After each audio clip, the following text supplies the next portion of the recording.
A lot of the responsibility starts first in Columbus, with that support not coming back to our communities to help with transit. Columbus talks about wanting to get people to work, but it doesn't put the dollars where the action is required so that we actually can get people on buses and get them to work. I want to stress to you that the Board of Commissioners supports transit. Ted Kalo supports transit, Lori Kukowski supports transit, and I support transit.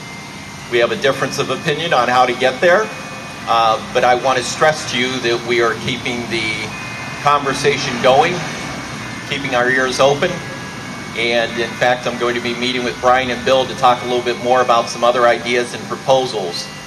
But it is critical that regardless of what proposal we put forward for the voters to decide, that we collectively come together to get this passed. We've done our homework.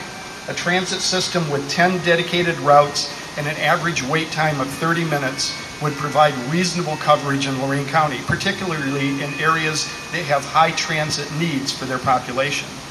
And it would significantly improve what we have now, which is 4 routes and a 2-hour wait time. Experts tell us that this will cost between $9 and $10 million a year, and our polling research indicates that Lorain County voters would support the dedicated 0.25% sales tax needed to sustain this system. M.O.V.E. has asked the county commissioners to bring the choice to the voters of Lorain County, and the commissioners have countered, proposing a smaller proportion of the 25% sales tax, resulting in about $2.5 million annually. Now that sounds like a lot of money, but the important question is, what would it buy? Again, our experts tell us that $2.5 million won't buy very much. For comparison, 10 routes with an hour wait time will cost almost $6 million a year. So the negotiation that Matt talked about is going to be very critical. It is critical to the education piece of Lorain County, the healthcare piece of Lorain County, and the economic and jobs piece of Lorain County. As I sat here and the Reverend was speaking, I had 2 specific examples that I thought are relative to what we were thinking about and talking about today.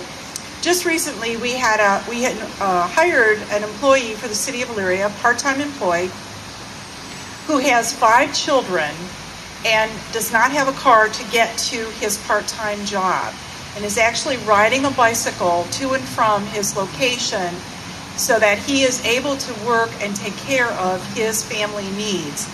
I also thought fondly about when, at one point in my career, I did work for a medical office, and we had so many patients that could not afford, or there was no transportation to bring them. They were usually patients who had eye diseases, so they couldn't drive. We would pay for taxis on a very, very regular basis when we could get them, so that people could come for their eye appointments. So I do know firsthand how all these things affect everyone, and we are, the city of Elyria and Mayor Brenda and the administration is very happy to support these efforts, and glad that we had the turnout today. Thank you.